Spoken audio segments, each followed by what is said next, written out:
Hey America, I got these two kittens, and y'all got no kittens. I'm Luke Gordon with Century 21 Revolution, and this video doesn't have anything to do with kittens, but I mean, look at these things. Like, you don't want that? Look how cute that one is. Look at this one. Look at that one. Alright, so today we're going to talk about a question that a lot of people have if their home doesn't sell, which is, why is my home not selling?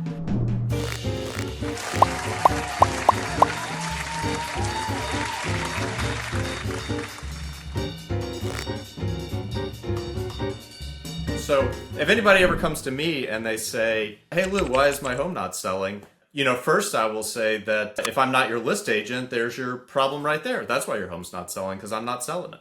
Now, if I am the list agent on the property and it's not selling, then there are a few different things that we need to look at to diagnose this issue. So, number one, what I would say is, did you do the prep work prior to putting the listing on the market? So, did you paint? Did you do the floors? Did you do the maintenance stuff? Did you stage the property? Did you get a high-end media package, photography, videography? Did you do all of those things? If the answer is that yes, you did do all of those things, then when you put your listing on the market, one of a few things is going to happen. If you do all the preparatory work and then you get the listing on, either number one, you're going to have it on the market, and within 2 to 4 weeks, you're going to get offers at or above the listing price. You're going to take one of those offers, and your house is going to sell.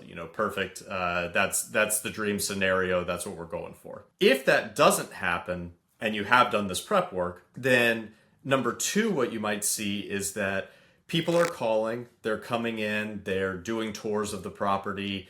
They're looking at it. They're possibly asking questions, but you're not getting any offers.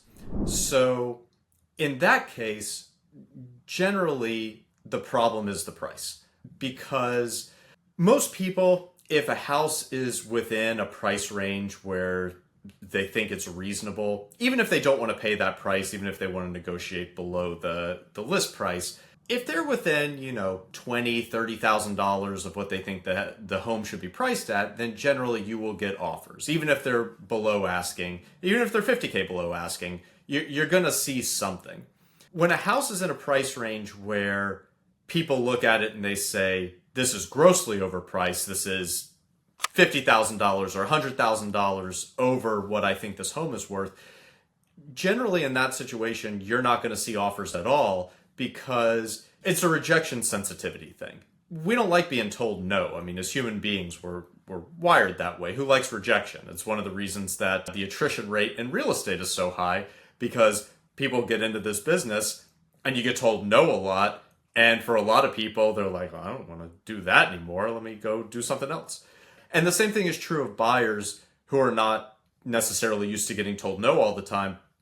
You don't want to put in an offer that's $100,000 below the list price when you feel pretty confident that they're just going to tell you no, they're not going to engage with you, they're not going to give you a counter offer, negotiate. You're just going to put that offer, get told no, and then, this was a waste of time.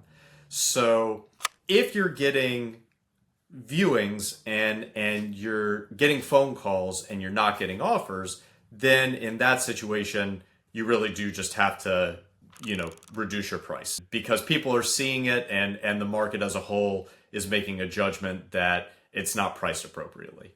The third situation that you might run into is your listing is on the market and you're not getting phone calls and you're not getting showings. And in that case, you really will need to speak to your agent and reevaluate. It may not just be the price. I mean, certainly you can lower the price on any property to a point where you will get buyers. The worst property in the world, Shrek's home in a swamp. If you price it at $2, someone's going to come and buy it. Anything priced low enough will get buyers. But if you're not trying to have a fire sale, you may want to talk to your agent in that kind of situation. You're not getting the calls, you're not getting the tours.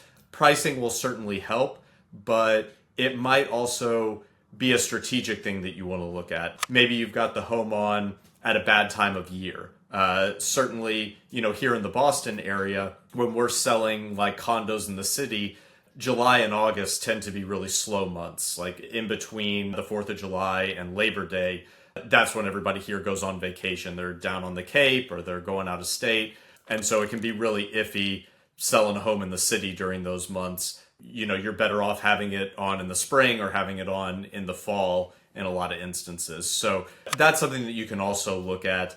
Again, assuming that you did all the preparatory stuff in the beginning, that you did the staging, that you did the painting, that you did all of that. Sometimes a refresh on your media can make a difference if a house is sitting, you know, getting a new set of photography, making new videos, things like that. And there's certainly other marketing tactics that we use on properties that are not moving. If you'd like to talk about any of these, or, you know, if you want to talk about this kitten, please feel free to reach out. I'd love to have a conversation. Maybe I'll bring this kitten with me, and I look forward to talking to you soon.